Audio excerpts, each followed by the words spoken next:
Hola chicos, en esta clase vamos a hacer una revisión de lo que habíamos visto en las clases que cuando íbamos al colegio y las que vimos ahora, ¿sí? De forma virtual. Vamos a ver una revisión de números enteros, ¿sí? Recordarán que los números enteros se los representaba con la letra Z mayúscula, ¿sí? Dentro de los números enteros tenemos los enteros positivos, ¿sí? Que son aquellos que se representan a la derecha del cero, los enteros positivos, y los enteros negativos, que son los que se representan a la izquierda del cero, ¿sí? Dentro de números enteros habíamos visto lo que eran los opuestos. Los opuestos eran los que tenían el mismo número, pero de distinto signo. Por ejemplo, si yo quiero encontrar el opuesto de menos 10, sé que es el 10, ¿sí? El opuesto de 2 va a ser el menos 2, ¿sí? También habíamos visto lo que eran el valor absoluto, ¿sí? El valor absoluto de un número es la distancia que hay desde ese número hasta el 0. Por ejemplo, yo anoté acá, recordarán que se escribía entre barras, anoté valor absoluto de menos 3. La distancia que yo tengo desde el menos 3 hasta el 0 es 3, ¿sí? Y anoté el valor absoluto de 3, del 3 positivo. La distancia que tengo de 3 a 0 también es 3. Como verán, ¿sí? Los números opuestos, porque el menos 3 es opuesto del 3, tienen el mismo valor absoluto. Bien, ¿qué más vimos? Vimos la suma y la resta de números enteros. Cuando nosotros queríamos sumar o restar, teníamos que ver qué signos tenían esos números que queríamos sumar y restar, ¿sí? Suma o resta.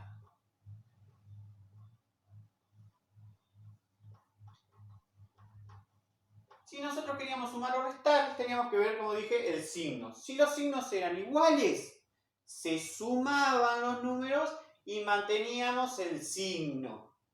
Si los signos eran distintos, se restaban y se mantenía el signo del mayor. Por ejemplo, más 3 más 5, fíjense que tengo signos positivos, son iguales, entonces sumo 3 más 5, 8, y me queda con signo positivo porque mantengo el signo, ¿sí? Menos 3, menos 5, signos iguales, sumo 3 más 5, 8, y mantengo el signo negativo. Más 5, menos 3. Signos distintos. Cuando los signos eran distintos, resto 5 menos 3, 2. Y mantengo el signo de mayor, que en este caso es el 5, entonces el 2 va a ser positivo. Menos 5 más 3. Signos distintos, resto 5 menos 3, 2. Y mantengo el signo del mayor, que en este caso es el 5, entonces menos 2, ¿sí? Y de esa manera se resolvía la suma o la resta. Si los signos eran iguales, sumaba, como en estos dos casos, ¿sí? Si los signos eran distintos, restaba y colocaba el signo del que tenía mayor valor absoluto. Bien. Después, en la primera actividad que le pedí con María, había un problema en el que ustedes tenían que resolver mediante multiplicación, ¿sí? Eso es lo que yo les quiero explicar ahora. Multiplicación.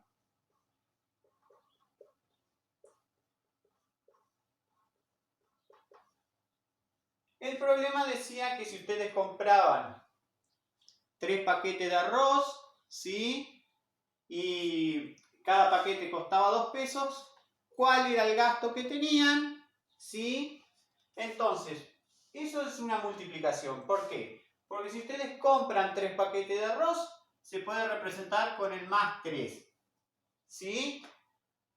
Si cada paquete de arroz cuesta 2 pesos, o sea que lo represento, como es un gasto, lo represento con el menos 2, ¿sí? Tengo que resolver esta multiplicación. 3 por 2, 6. Y como es un gasto, nosotros habíamos dicho que los gastos se representaban con números negativos, el resultado tiene que ser de esta multiplicación negativo. Bien. En el punto B de ese mismo problema decía qué pasaba si ustedes no compraban esos paquetes. Fíjense que cuando los compramos a los 3 paquetes los representamos con el más 3. Cuando no los compramos los vamos a representar con el menos 3 porque es el opuesto.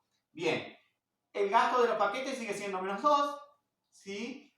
Y resolvemos 3 por 2, 6, ¿sí? Y fíjense que como yo no los compré a los paquetes, yo no voy a tener un gasto ahí, voy a tener un ahorro. ¿Con qué signo lo represento ese ahorro? Con el más, ¿sí?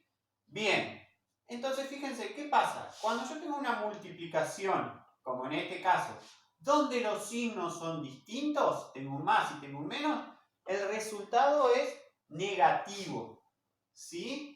Cuando tengo una multiplicación donde tengo el mismo signo en los dos números que estoy multiplicando, el resultado es positivo.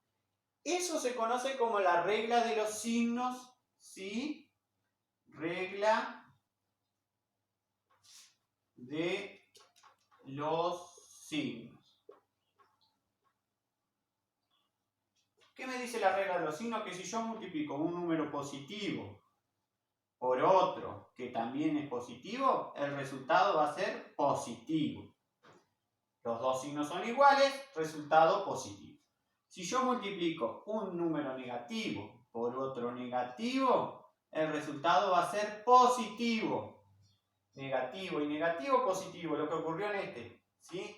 Si yo multiplico un número positivo por uno negativo, el resultado es negativo. Y si multiplico uno negativo por uno positivo, el resultado es negativo. O sea, si los dos signos son iguales, el resultado de la multiplicación va a ser positivo. Si los dos signos son distintos, como en estos dos casos, el resultado va a ser negativo. Bien. Lo que yo quiero que hagan en la carpeta, copien la regla de los signos para la multiplicación, ¿sí?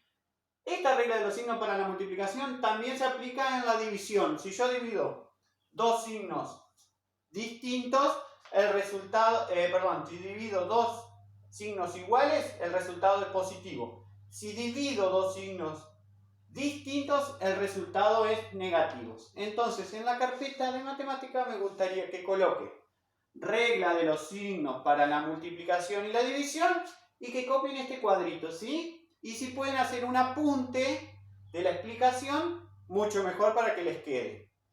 A continuación van a tener un verdadero o falso para ir completando sobre la revisión que vimos de números enteros.